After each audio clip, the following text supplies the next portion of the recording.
कैसे हो बच्चों आप सभी? बहुत अच्छे होंगे, आई होप सो।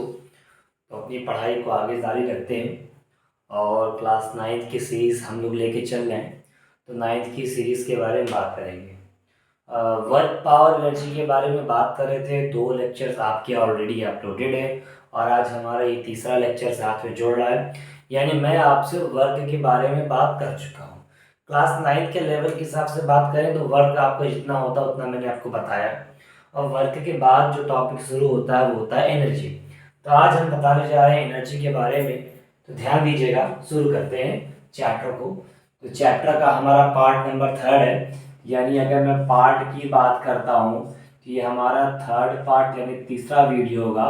जो कि ओवरऑल में अगर मैं बात करूँ तो ये हमारा चैप्टर एनर्जी के बारे में ही होगा। ठीक है, सॉरी, एनर्जी एनर्जी के बारे में होगा। ठीक है, चैप्टर शुरू करते हैं। ठीक है, सबसे पहले एनर्जी के बारे में अगर हम बात करते हैं तो एनर्जी के बारे में बताएं कि व्हाट इज एनर्जी। तो ध्यान दीजिए, एनर्जी क्या होती है। What is energy? Capacity of doing work, या कह सकते हैं एबिलिटी ऑफ डूइंग वर्क, कार्य करने की क्षमता को, है ना। एनर्जी यानी कार्य करने की क्षमता की बात कर रहे हैं। कैपेसिटी ऑफ डूइंग वर्क या एबिलिटी ऑफ डूइंग वर्क को क्या कहते हैं? एनर्जी कहते हैं। बहुत कम शब्दों में समझिए और बेहतरीन तरीके से समझिए। बहुत बड़ी डेफिनेशन लिख देने से बहुत जल्दी नहीं आ जाएगा, कम शब्दों में अच्छा पढ़िए। तो कहने का मतलब ये, what is energy? The capacity of doing work, यानी कार्य करने की क्षमता को हम क्या कहते हैं? ऊर्जा कहते हैं। अगर चाहे तो लिख सकते हैं कैपेसिटी ऑफ डूइंग वर्क। ठीक है, इसे हम लोग एनर्जी कहते हैं। याद एक बात समझ में आ रही? अब एनर्जी के फॉर्म अलग होते हैं, टाइप्स अलग होते हैं। ठीक है, हम लास्ट में डिफरेंट फॉर्म ऑफ एनर्जी को भी बात करेंगे, लेकिन अभी हम टाइप्स की बात करेंगे। तो सबसे पहले आपको बताओ, जो हमारे सिलेबस में हम लोग को पढ़ना है वो ओवरऑल पढ़ना है कि एनर्जी जो होती है वो 2 प्रकार की होती है। एनर्जी का टाइप्स बताना शुरू करें तो सबसे पहले अगर मैं टाइप्स के बारे में बात करूंगा, टाइप्स ऑफ एनर्जी, ध्यान दीजिएगा भाई। टाइप्स ऑफ एनर्जी 2 प्रकार की होती है। पहली जो होती है जिसे कहते हैं हम लोग काइनेटिक एनर्जी, काइनेटिक एनर्जी। और दूसरा जो हमारा होता है, ठीक है, दूसरा जो हमारा होता है वो होता है पोटेंशियल एनर्जी, पोटेंशियल एनर्जी। ठीक, एक एक करके शुरू करते हैं। सबसे पहले हम शुरू करने जा रहे हैं, सबसे पहले बात करेंगे काइनेटिक एनर्जी। ये काइनेटिक एनर्जी क्या होती है? The energies the energy the energy which is possessed by the virtue of its motion, the energy which is possessed by virtue of its motion, ऐसी एनर्जी जिसमें मोशन इंक्लूडेड होता है। यानी वह एनर्जी जो मोशन की वजह से हो रही है ना, ऐसा मोशन की वजह से होने वाले कॉन्सेप्ट पे हम काइनेटिक एनर्जी कहते हैं। यानी अगर काइनेटिक एनर्जी की बात करें, the energy which is possessed by the motion, या कह सकते हो possessed by the virtue of motion, है ना, मोशन की वजह से जो एनर्जी होती है उसे कहा जाता है काइनेटिक एनर्जी। यानी मैं भी चल रहा हूं, अब यहाँ पे मैं चल रहा हूं, आप दौड़ रहे हैं, भाग रहे हैं, तो उसमें भी एनर्जी लग रही है। कौन सी एनर्जी लग रही है? Kinetic energy. यानी अगर कुछ वेलोसिटी है तो काइनेटिक एनर्जी कंसीडर की जाएगी। काइनेटिक एनर्जी के बारे में बात करें तो काइनेटिक एनर्जी का जो फॉर्मूला होता है के, तो काइनेटिक एनर्जी बराबर के बराबर होता है half m v square. Kinetic energy का फॉर्मूला होता है दोस्त हाफ एम वी स्क्वायर, जिसमें एम का मतलब क्या होता है? एम का मतलब है मास ऑफ ऑब्जेक्ट। क्या मतलब है भाई? Mass of object. और v का मतलब क्या होता है? Velocity, velocity of an object. ठीक है, अगर मैं चल रहा हूं या मैं दौड़ रहा हूं तो भाई मेरा खुद का अपना क्या होगा? कुछ ना कुछ मास होगा, और दौड़ने या भागने की अपनी क्या होगी? कुछ ना कुछ वेलोसिटी होगी। तो काइनेटिक एनर्जी का फॉर्मूला होता है वो होता है हाफ एम वी स्क्वायर। ठीक है, काइनेटिक एनर्जी कैसे होती है, हाफ एम वी स्क्वायर। आगे बात करते हैं एनर्जी के बारे में और बात करते हैं। ये जो एनर्जी होती है कैसी होती है, स्केलर है वेक्टर? तो बच्चों को बताओ एनर्जी जो होती है वो हमारी जो है एक स्केलर क्वांटिटी होती है। कैसी क्वांटिटी होती है, स्केलर क्वांटिटी। स्केलर समझते हो ना, स्केलर का मतलब क्या होता है, स्केलर का मतलब होता है क्या, बताओ? स्केलर का मतलब होता है those physical quantity which have only magnitude, जिनके पास सिर्फ और सिर्फ क्या होता है, मैग्नीट्यूड होता है, उन्हें स्केलर क्वांटिटी कहते हैं। यानी जो हमारी काइनेटिक एनर्जी होती है वो कैसी होती है, स्केलर क्वांटिटी होती है। अब बात करते हैं इसकी यूनिट की। तो अगर मैं यूनिट की बात करूं, यूनिट ऑफ एनर्जी, एनर्जी को मेजर किस में कर रहे हैं, तो वो होता है जूल में। किसमें होता है भाई, जूल। 1 जूल, 2 जूल, 5 जूल, ये हमारी एनर्जी की यूनिट। और खासकर ये जो यूनिट है वो एस आई यूनिट है। कौन सी है, अगर मैं यहाँ लिखना चाहूँ तो लिख सकता हूँ S I unit. S I unit जो होती है वो जूल होती है एनकेएस में, और सीजीएस में तो अर्क हो ही जाती है। ठीक है, धीमे धीमे भी आप जानेंगे कि यूनिट को भी अलग अलग सिस्टम ऑफ यूनिट्स होते हैं।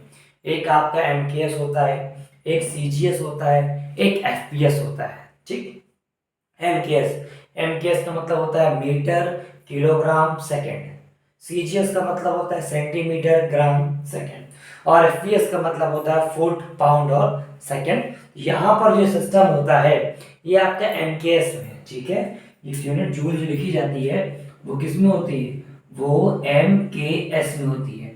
और यदि मैं सीजीएस की बात कर लेता हूँ, ठीक है, सीजीएस में जो होती है वो होती है अर्ग। क्या होती है भाई, अर्ग, सीजीएस, ये होती है हमारी अर्ग। तो काइनेटिक एनर्जी के बारे में इतनी ही बात है। आप दौड़ रहे हैं, भाग रहे हैं, तो हर जगह कौन सी एनर्जी आ रही है, काइनेटिक एनर्जी आ रही है। और डायग्राम के माध्यम से अगर मैं आपको बताना चाहूँ तो डायग्राम कुछ ऐसा होगा कि मान लीजिए मेरे पास एक ऑब्जेक्ट है जिसका मास क्या है, एम, ये आगे की ओर भाग रहा है या दौड़ रहा है, वेलोसिटी कितनी है, वी। तो अब आगे की ओर भाग रहा है तो भागने दो। अब भागने में क्या लगेगी, एनर्जी। तो काइनेटिक एनर्जी बराबर क्या होगा, हाफ एम वी स्क्वायर। ये इसका फॉर्मूला है, हाफ एम वी स्क्वायर का। क्या ये बात समझ में आ रही है? ठीक है, बात समझ में आनी चाहिए। ठीक, यहाँ तक कहीं समझ में आ रहा है? चलिए आगे देखते हैं। तो काइनेटिक के बाद हम बात करेंगे पोटेंशियल के बारे में। किसके बारे में बात करेंगे, पोटेंशियल के बारे में।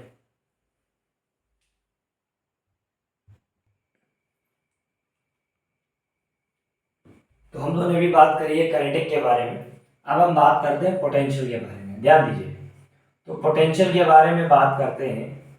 ये हमारा है पोटेंशियल एनर्जी। ठीक, what is potential energy, the energy which is possessed by the virtue of stationary, या कह सकते हो virtue of its rest position. जब ऑब्जेक्ट रुका हुआ होता है, मोशन में नहीं होता है, रेस्ट पे होता है, स्टेशनरी पे होता है, उस समय जो एनर्जी आती है, जो एनर्जी कही जाती है वो होती है पोटेंशियल एनर्जी, या इसको हम लोग कभी कभी स्टोर्ड एनर्जी भी कहते हैं। स्टोर्ड एनर्जी, बात समझिएगा ध्यान से। जैसे मान लीजिए आप बैठे हुए हैं, तो भाई बैठे रहने पे भी कुछ ना कुछ क्या लगती है, एनर्जी लगती है। तो बैठे हुए व्यक्ति के पास जो एनर्जी है वो कौन सी है, पोटेंशियल। आप लेटे हैं, पोटेंशियल एनर्जी है। तो अगर कोई ऑब्जेक्ट रुका हुआ है, कोई कार है वो रुकी हुई है, कुछ भी स्टेशनरी है, कुछ भी रेस्ट है, तो रेस्ट पोजीशन जब आ जाती है उस समय जो एनर्जी आती है वो तुम्हारी पोटेंशियल एनर्जी के कंसीडर में कही जाती है। ठीक है, तो ये हो गया स्टोर्ड एनर्जी। अब इसके बारे में क्या क्या बातें होती हैं, पोटेंशियल एनर्जी के बारे में बात करें तो P dot E potential energy formula होता है mgh। क्या फॉर्मूला होता है, पोटेंशियल एनर्जी बराबर होता है mgh। जहां पर आपको बता दूं m का मतलब क्या होता है, m का मतलब होता है मास ऑफ ऑब्जेक्ट। क्या मतलब होता है भाई, मास ऑफ ऑब्जेक्ट। g का मतलब जानते हो क्या होता है, एक्सेलरेशन ड्यू टू क्या, एक्सेलरेशन ड्यू टू ग्रेविटी कहा जाता है। और h का मतलब क्या होता है, हाइट, ठीक, हाइट की बात करते हैं। तो पोटेंशियल एनर्जी के बारे में बात करें तो mgh के बारे में बात की जाती है, कई जगह पे बात की जाती है, कई के अलग अलग तरीके से बात की जाती है। तो यहाँ पर फॉर्मूला होता है पोटेंशियल के बराबर mgh। चूंकि एनर्जी है तो एनर्जी का भी जो यूनिट होता है, यहाँ पे ध्यान दें, अगर फिजिकल क्वांटिटी के बारे में बात करें तो ये भी कैसा होना चाहिए, ये भी अपने आप में एक स्केलर क्वांटिटी होता है। कौन सी क्वांटिटी होती है, स्केलर क्वांटिटी। आगे बात करेंगे एसआई यूनिट, ध्यान दीजिएगा, एसआई यूनिट के बारे में अगर बात करते हैं, चाहे वो पोटेंशियल हो और चाहे वो काइनेटिक हो, इनकी जो यूनिट होती है वो सेम होती है। तो क्या होती है, वो होती है जूल। मैं अभी आपको बता चुका हूँ, एमकेएस में जूल होता है और सीजीएस में क्या होता है, सीजीएस में अर्ग होता है। तो ये इसकी यूनिट होती है। यहाँ तक बात समझ में आ रही कि नहीं आ रही है तो बताइए। क्लास 9th के लिए पढ़ा रहा हूँ, 11th वालों के लिए नहीं। 11th वालों में डाटा और बढ़ जाएगा, मैं 9th की बात करता हूँ। ठीक, बहुत बढ़िया। तो आगे बात करते हैं, ध्यान दीजिएगा, यहाँ पर बताते हैं। तो काइनेटिक जो है वो मोशन की वजह से हो रहा है और पोटेंशियल जो है वो रेस्ट की वजह से हो रहा है। लेकिन टोटल यहाँ पे अगर आपको बात बताना चाहूँ तो आपको बात बताऊंगा कि जो मैकेनिकल एनर्जी होती है, ध्यान दीजिएगा, जो हमारी ओवरऑल की बात करें या मैकेनिकल एनर्जी के बारे में बात करें तो मैकेनिकल एनर्जी जो होती है वो होती है kinetic plus potential. I hope यहाँ पे दिखाई पड़ रहा होगा। तो जो हमारी मैकेनिकल एनर्जी होती है वो काइनेटिक प्लस पोटेंशियल होती है। इसका मतलब ME यानी मैकेनिकल एनर्जी बराबर होता है काइनेटिक प्लस क्या होता है, पोटेंशियल होता है। इसी मैकेनिकल एनर्जी को हम टोटल एनर्जी भी कहते हैं। क्या कहते हैं भाई, टोटल एनर्जी। टोटल एनर्जी का मतलब यहाँ पर मैकेनिकल एनर्जी से ही है। इसका मतलब अगर मैं बात करूं टोटल एनर्जी बराबर लिखना चाहूं तो टोटल एनर्जी बराबर भी क्या होता है, काइनेटिक प्लस पोटेंशियल ही होता है। यानी कोई न्यूमेरिकल अगर आते हैं और न्यूमेरिकल में तुमको मास दिया हो, जी की वैल्यू बता दे, वेलोसिटी बता दे, हाइट बता दे, सब कुछ बताने के बाद बोले टोटल एनर्जी बताइए, तो टोटल एनर्जी जानने के लिए आपको एक बार काइनेटिक निकालना पड़ेगा, एक बार पोटेंशियल निकालना पड़ेगा और दोनों को निकालने के बाद आप ऐसे क्या कर देंगे, ऐड कर देंगे, जिससे हमें टोटल एनर्जी निकल कर आ जाएगी। बताइए यहाँ तक बात समझ में आ रही है कि नहीं आ रही। ये इंट्रोडक्टरी वाला ही पोर्शन चल रहा है। ये हो गया काइनेटिक प्लस पोटेंशियल के बारे में बात करेंगे कि काइनेटिक क्या होती है और पोटेंशियल क्या होती है। आगे जो इसके बाद का लेक्चर अपलोड होने वाला है उसमें थोड़ा सा पावर और आगे न्यूमेरिकल शुरू होने वाला है।